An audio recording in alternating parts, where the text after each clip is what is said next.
Andaman Nicobar island Bharat का एक union territory है। लोग यहाँ पर घूमने फिरने के लिए जाते हैं, मस्ती करने के लिए जाते हैं। लेकिन दोस्तों, आज हम आपको इस जगह के बारे में ऐसे फैक्ट्स के बारे में बताने वाले हैं जिसे आपने इससे पहले कभी नहीं सुना होगा। जी हाँ दोस्तों, आज हम आपको अंडमान निकोबार के बारे में, वहाँ के एक आइलैंड के बारे में जहाँ पर किसी का भी जाना मना है, और साथ ही जारवा जनजाति के बारे में सबसे डिटेल में हम आपको बताएंगे। दोस्तों, आज हम आपको यहाँ की सुंदरता तो दिखाएंगे ही, लेकिन आपको ये भी बताएंगे कि अंडमान निकोबार आइलैंड जो है वो सिर्फ सुंदरता के लिए नहीं जाना जाता है, बल्कि वहाँ होती है तमाम तरह की अजीबोगरीब चीजें। बस आपसे है एक ही रिक्वेस्ट कि आप इस वीडियो को अंत तक जरूर देखिएगा, लेकिन पहले वीडियो को एक जोरदार लाइक तो कर ही दीजिए। कर दिया क्या? अरे वाह, क्या बात है, बहुत बहुत धन्यवाद आपका। चलिए वीडियो शुरू करते हैं। दोस्तों, सबसे पहले तो आपको बता दें कि अंडमान निकोबार का नाम कैसे पड़ा। जी हाँ, कहते हैं कि ये एक मलय लैंग्वेज से लिया गया है। आपको बता दें कि मलय भाषा में अंडमान का मतलब होता है हनुमान, जबकि दोस्तों निकोबार को लिया गया है नकावरम शब्द से, जिसका मतलब होता है लैंड ऑफ द नेकेड।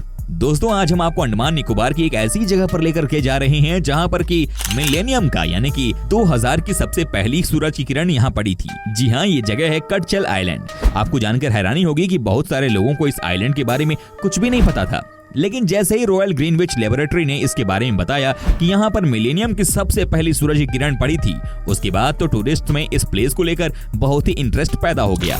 दोस्तों, क्या आपको पता है कि दुनिया की वो कौन सी जगह है जहाँ पर की दुनिया की सबसे बड़ी सी टर्टल्स रहती है? ये इतने बड़े होते हैं कि आपके होश ही उड़ जाएंगे इन्हें देखकर। जी हाँ, ये लार्जेस्ट सी टर्टल्स कहीं और नहीं बल्कि अंडमान निकोबार में ही देखने को मिलते हैं। दोस्तों, क्या आपने जारवा जनजाति के बारे में जानकारी हासिल की है? क्या आपको पता है कि ये कैसे रहते हैं? दोस्तों, आपको बता दूं कि अंडमान की जारवा जनजाति हिंद महासागर के टापुओं पर पिछले 55,000 वर्षों से निवास कर रही है। जारवा जनजाति के लोगों का मूल ओरिजिन अफ्रीका महाद्वीप माना जाता है। आपको जानकर हैरानी होगी कि जारवा जनजाति को विश्व के सबसे पुरानी जनजाति माना जाता है, जो अभी भी पाषाण युग में जी रही है। जारवा जनजाति के लोग आज भी धनुष बाण से शिकार करते हैं और इसी से मछलियों और केकड़ों का शिकार करते हैं। जारवा जनजाति के लोग सुअर का मांस बहुत चाव से खाते हैं। वे समूह बनाकर सुअर का शिकार करते हैं। दोस्तों, आपको बता दें कि SC/ST अधिनियम 2016 के सेक्शन 3(1) में ये प्रावधान है, यदि कोई व्यक्ति इस जनजाति के लिए आरक्षित क्षेत्र में बिना अनुमति के प्रवेश करता है, उनकी तस्वीरें खींचता है, उनकी नग्न अवस्था का वीडियो बनाता है, तो उसको 3 साल की सजा और 10,000 रुपए तक का जुर्माना भुगतना होगा। साल 1990 में जारवा जनजाति को स्थानीय सरकार ने घर बनाकर रहने की सुविधा दी, लेकिन कुछ ही जारवा अपने क्षेत्र से बाहर आए। जारवा जनजाति इलाके से केवल एक अंडमान ट्रंक रोड गुजरती है। जारवा इलाके में जाने के लिए लगातार एक साथ गाड़ियां बिना रुके गुजरती हैं और किसी भी गाड़ी को रुकने की इजाजत नहीं है। जारवा जनजाति वाले इलाकों में पर्यटकों के रुकने पर पाबंदी है। दोस्तों, जारवा इलाके में जाते वक्त सेना की गाड़ियां भी आगे पीछे चलती हैं, क्योंकि जारवा लोग कभी भी पर्यटकों पर अपने भालों, धनुष आदि से आक्रमण कर सकते हैं। दोस्तों, आपको जानकर हैरानी होगी कि आज भी अंडमान निकोबार में 2 ऐसे आइलैंड हैं जिनके नाम हमारे दुश्मनों के नाम पर रखा गया है। जी हाँ, आपको बता दें कि अंडमान के 2 आइलैंड्स का नाम ईस्ट इंडिया कंपनी के 2 ऑफिसर्स के नाम पर रखा गया है। ये आइलैंड है हेवलॉक और नील आइलैंड। सबसे ज्यादा समुद्री कछुए अंडमान और निकोबार द्वीप समूह पर ही पाए जाते हैं, और धरती का सबसे बड़ा कछुआ भी यहीं पाया जाता है। और इसके अलावा कहा जाता है कि धरती का सबसे छोटा कछुआ ओलिव राइडली भी अंडमान पहुंचकर ही अपना घर बनाता है।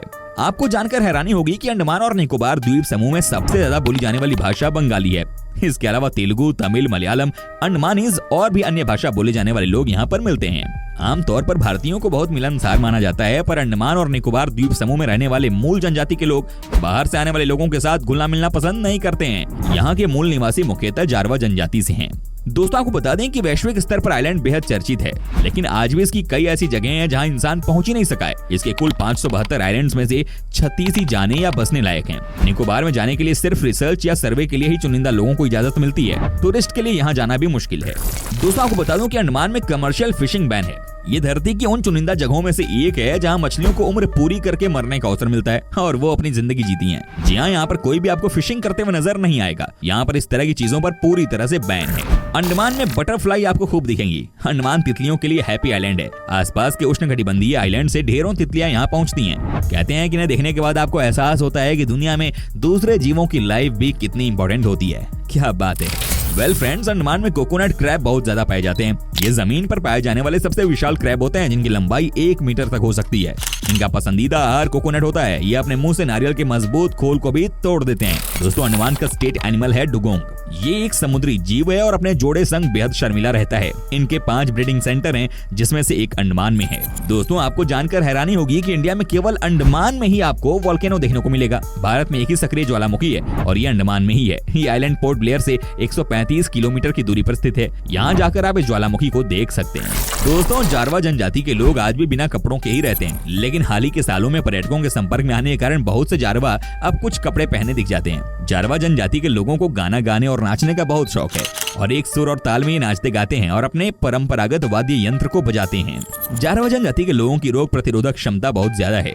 इसके अलावा इनको जड़ी बूटियों का बहुत अच्छा ज्ञान है, जिसके कारण ही वो बिना मेडिकल के ही इतने वर्षों से जंगलों में रह रहे हैं। आपको बता दूं कि जारवा जनजाति के जीवन पर अनेक लोगों ने डॉक्यूमेंट्री बनाने की कोशिश की है। कुछ साल पहले मीडिया में ऐसी खबरें आई थी कि विदेशी पर्यटकों ने इन्हें कुछ खाना देने के बदले अपने मनोरंजन के लिए नचवाया था। हालांकि सरकार ने इस पर कड़ा एक्शन लिया था। दोस्तों, इस समुदाय में परंपरा के अनुसार यदि बच्चे की माँ विधवा हो जाए या उसका पिता किसी दूसरे समुदाय का हो तो बच्चे को मार दिया जाता है।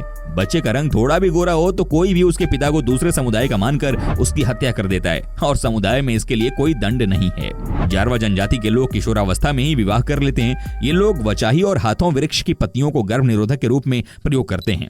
ये जनजाति अभी भी इतनी पुरानी दुनिया में रह रही है कि यदि आजकल के आधुनिक लोग इनसे मिले तो अचंभित हुए बिना नहीं रह पाएंगे। ये लोग पूरी तरह से प्रकृति की गोद में रह रहे हैं। इन्हें नहीं पता कि टीवी, मोबाइल, हवाई जहाज क्या होता है और इसका क्या उपयोग हो सकता है। सरकार ने इस जनजाति को बाकी दुनिया से सिर्फ इसलिए अलग कर रखा है कि इनकी संस्कृति ना बिगड़े, अर्थात ये आदिम काल में ही जिए। मेरी अपनी व्यक्तिगत राय यह है कि सरकार जारवा जनजाति को एक संग्रहालय की वस्तु ना समझे और इन्हें विकास की मुख्य धारा में लाने की कोशिश करे, ताकि ये लोग भी जान सकें कि पृथ्वी पर रहने वाला आदमी अब मंगल ग्रह और चांद पर बसने की योजना बना रहा है, अर्थात आधुनिक दुनिया कितनी आगे बढ़ चुकी है। दोस्तों, आपको बता दूं कि अंडमान और निकोबार भारत का एक केंद्र शासित प्रदेश है, जिसकी राजधानी साउथ अंडमान में स्थित पोर्ट ब्लेयर है, जो कि भारत के प्रमुख पत्तनों में से एक है। इस द्वीप समूह में भूमध्य रेखीय या विषुवतीय प्रकार की जलवायु और वनस्पति पाई जाती हैं और संवहनीय वर्षा होती है। सघन सदाबहार वन, प्राकृतिक सुंदरता और जनजातीय जनसंख्या और संस्कृति यहाँ की पहचान है।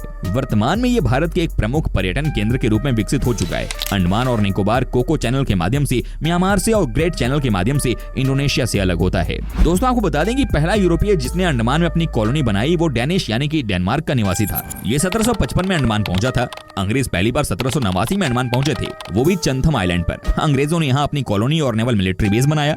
डेनिश कॉलोनियल रूल यहाँ 1868 में खत्म हुआ था। ऐसा इसलिए हुआ क्योंकि ब्रिटिशर्स ने इसे खरीद लिया था।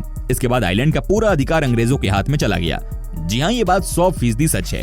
दोस्तों, आपको बता दूं कि सुभाष चंद्र बोस ने अपनी आजाद हिंद फौज को जापानी मदद से और मजबूत किया। ये द्वितीय विश्व युद्ध का ही दौर था। बोस ने उत्तर और दक्षिणी आइलैंड को शहीद द्वीप और स्वराज द्वीप नाम दिया था। द्वितीय विश्व युद्ध के दौरान अंडमान और निकोबार एकमात्र भारत का ऐसा भूमि क्षेत्र था जिस पर जापान ने कब्जा जमाया था। जापान ने भारत के उत्तर पूर्व के कुछ हिस्सों को भी कब्जे में लिया था, लेकिन सिर्फ 6 महीने के लिए। इस आइलैंड पर 3 साल तक जापान का कब्जा रहा था। अंग्रेजी शासन में अंडमान का नाम काला पानी की सजा के लिए चर्चित था। यहाँ के सेल्यूलर जेल आज भी स्वाधीनता संग्राम के नायकों की कहानी कहती है। हालांकि इस जेल को अब राष्ट्रीय स्मारक में बदल दिया गया है।